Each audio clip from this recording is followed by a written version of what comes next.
The hammer came down fast. Bone splintered, flesh tore.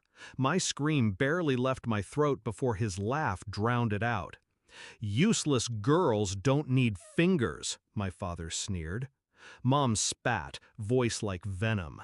"Trash gets scraps." My sister chewed steak in silence. Blood ran down my palm. I swallowed rage with the taste of iron.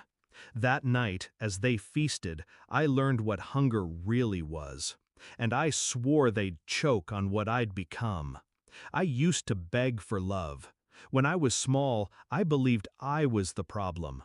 That if I smiled more, worked harder, stayed quiet, they'd notice me. I thought scraps meant discipline, that pain meant shaping. But the truth was simpler. I was never the daughter they wanted, never the prize. My sister was the jewel, perfect, obedient, worth feeding. I was the mistake they didn't hide, but punished for existing. Every meal was a hierarchy. Her plate stacked, mine stripped bare. Every question, every plea met with laughter, spit, or fists. And the night he shattered my finger, I understood. They didn't just want me small. They wanted me broken. I stopped asking, stopped pleading. I watched. Patterns revealed themselves. The locked drawer my father kept cash in. The liquor bottles he drained nightly. The way Mom whispered about his business on the phone, her tone sharp with fear. The steak they fed my sister was bought with money that wasn't theirs. Loans in other people's names.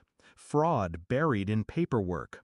Gambling debts hidden from neighbors who thought we were upright. They called me trash. But the real garbage was piling up under their roof. I played my part well. Eyes down, voice quiet. The broken daughter they ignored. But silence is sharper than any blade, and I learned to cut with it. While they laughed, I copied. While they slept, I searched. While they beat me down, I built myself up. Document by document, file by file. I learned where they hid money, which names they forged, which lies they told.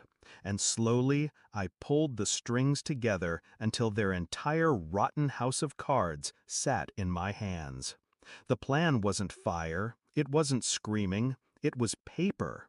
I delivered copies of their forged checks, their hidden debts, their stolen accounts to the right places. Banks, collectors, law. And I waited. I let them eat, let them laugh, let them believe I was still starving, still weak, still nothing. Until the letters came. Until the calls started. Until the walls they built around themselves cracked. The night it all collapsed, I sat at the table across from them. My father's plate was bare, no money left for steak. My mother's hands shook as she read the notice in the mail.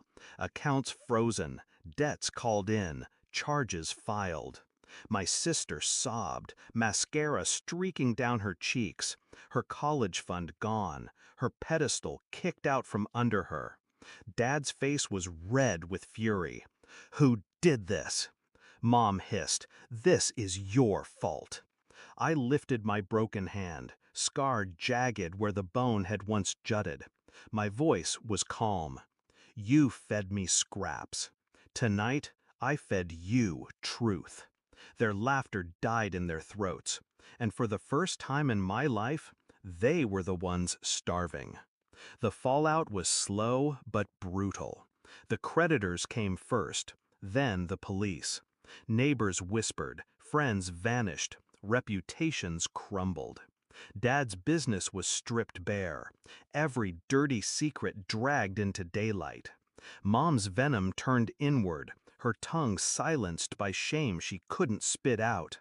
My sister, robbed of her crown, looked at me with wide, empty eyes, as if I'd become a stranger. And I had. I wasn't the quiet, broken girl anymore.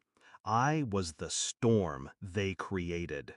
Sometimes I think about the hammer, the sound of it crushing bone, the way they laughed while I cried. But now, the sound that follows me is different. Silence. The silence of their empty table, their empty fridge, their empty house. They tried to make me less than human, but in the end, I became the only one who could truly live. When I set my fork down at my own table now, alone, free, unafraid, I taste something richer than steak. Victory. They called me trash, but trash burns hotter than they ever imagined, and I fed them a revenge they couldn't swallow.